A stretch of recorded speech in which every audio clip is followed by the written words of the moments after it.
السلام علیکم ورحمۃ اللہ وبرکاتہ۔ میرے اسلامی بھائی، یہ فون دیکھنے چھوڑ کے نہیں جانا ہے، انشاءاللہ اس میں آپ کو کچھ نہ کچھ حاصل ضرور ہوگا۔ میرے اسلامی بھائی، کیا آپ کو پتہ ہے میرے آقا رسول اللہ صلی اللہ علیہ وسلم اگر دنیا میں نہیں آتے تو یہ دنیا نہیں بنتی۔ آج یہ غیر مسلم، آج دنیا کے کتنے لوگ ہیں جو غیر مسلم ہیں، جو ہمارے مذہب اسلام پہ انہیں اٹھاتے ہیں۔ اے بے وقت لوگوں، یہ لوگوں تمہیں پتہ نہیں، اگر مذہب اسلام نہیں ہوتا تو کچھ نہیں ہوتا۔ لڑکیوں کو عزت کیسے کرنی ہے، یہ میرے مذہب اسلام نے بتایا۔ سود بیاج سے بچو، یہ میرے مذہب اسلام نے بتایا۔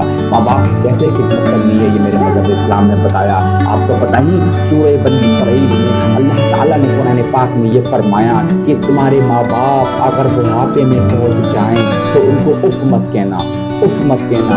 یہ کچھ اتنا بتایا۔ میرے آقا رسول اللہ صلی اللہ علیہ وسلم جب قرآن پاک نازل ہوا، میرے اسلامی بھائی، مذہب اسلام جب پھیلا حضرت آدم علیہ السلام کو جب اللہ تعالیٰ نے دنیا میں بھیجا، میرے اسلامی بھائی، دنیا کے اندر کچھ نہیں تھا، خالی اللہ کے لیے اللہ کی عبادت کیا کرتے تھے وہ جنات تھے۔ دنیا میں جنات تھے، انہوں نے ایک روز قتل و غارت کیا اور اللہ تعالیٰ نے یہ دنیا جو ہے ختم کر دی۔ میرے اسلامی بھائی، یہ اللہ تعالیٰ نے یہ حکم دیا فرشتوں کو، یہ کہا کہ جاؤ ان زمین کی مٹی اٹھا کر لے کے آؤ۔ تو فرشتوں نے اللہ تعالیٰ سے سوال کیا، اے میرے مولا، آپ یہ حکم کیوں دینا چاہتے؟ اللہ تعالیٰ نے فرمایا، میں اپنا نائب اس دنیا میں بھیجنا چاہتا ہوں۔ اسی طریقے سے جب حضرت آدم علیہ السلام کو اللہ تعالیٰ نے پیدا کیا، میرے اسلامی بھائیوں، سب نے سجدہ کیا، اللہ کا یہ حکم تھا، مگر ابلیس شیطان نے سجدہ نہیں کیا۔ ابلیس شیطان نے سجدہ نہیں کیا۔ میرے اسلامی بھائی، یہ وہی شیطان لوگ ہیں جو دنیا میں ہیں۔ میرے اسلامی بھائی، یہ میری نبی پاک کے اوپر انگلی اٹھاتے ہیں، ارے انہیں شرم نہیں آتی، انہیں غیرت نہیں چڑھتی۔ جس نبی کا صدقہ تم سب لوگ کھا رہے ہو، جس نبی کا سب کچھ تم لوگ کھا رہے ہو، اگر وہ نبی پاک دنیا میں نہیں آتے تو کچھ نہیں ہوتا۔ میرے اسلامی بھائیوں، میں آپ کو یہ میسج دینا چاہتا ہوں کہ دنیا بھر کے لوگ کیا کیا کرتے ہیں اسلام کے بارے میں، کیسے کیسے افواہ اڑاتے ہیں، کیسے کیسے بھڑکاؤ بھاشن دیتے ہیں۔ میرے اسلامی بھائی، ان لوگوں کو یہ بتا دو کہ مذہب اسلام جیسا کوئی مذہب اسلام نہیں ہے۔ میرے اسلامی بھائی، اسلامی مذہب ہے جس میں سے یہودی نکلے ہیں، اسلامی ہی مذہب ہے جس میں سے عیسائی نکلے ہیں، اور یہ اسلامی ہی مذہب ہے جس میں سے اور سب مذہب نکلے ہیں۔ میرے اسلامی بھائی، ان لوگوں کا ماننے کا طریقہ غلط ہو گیا ہے، مگر مذہب اسلام وہ مذہب ہے جب کوئی دین سب کو دین کی دعوت دیتا ہے۔ میرے اسلامی بھائیوں، میرے آقا رسول اللہ صلی اللہ علیہ وسلم کی شان کے بارے میں پوچھنا چاہتے ہو؟ یہ بے وقت لوگ جو ہیں، یہ جو گناہ گار ہیں، ان لوگوں کو یہ پتہ نہیں نبی پاک کی کیا شان ہے۔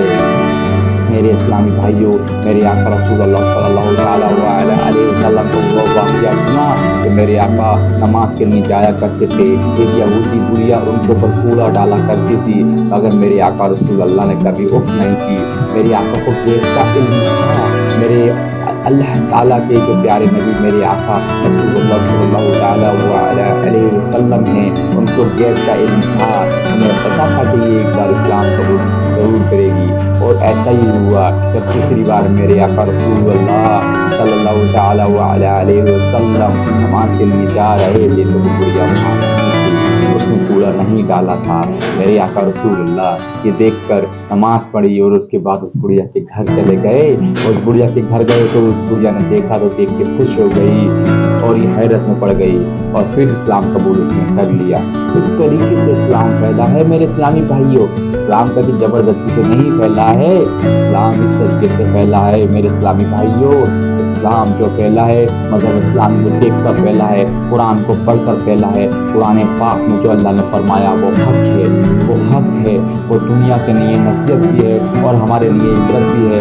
میرے اسلامی بھائیوں، قرآن پاک میں اللہ نے فرمایا یہ قرآن پاک اللہ کی کتاب ہے، اس میں کوئی شک نہیں۔ جو لوگ نماز پڑھتے ہیں، جو پرہیزگار ہیں، اور وہ لوگ جب ہم نے آخری نبی بھیجے اور ہم نے جو پہلے نبی بھیجے اور ہم نے جو بیچ میں جتنے نبی آئے سب پر ایمان لاتے ہیں اور پرہیزگار لوگ وہی لوگ جنتی ہیں۔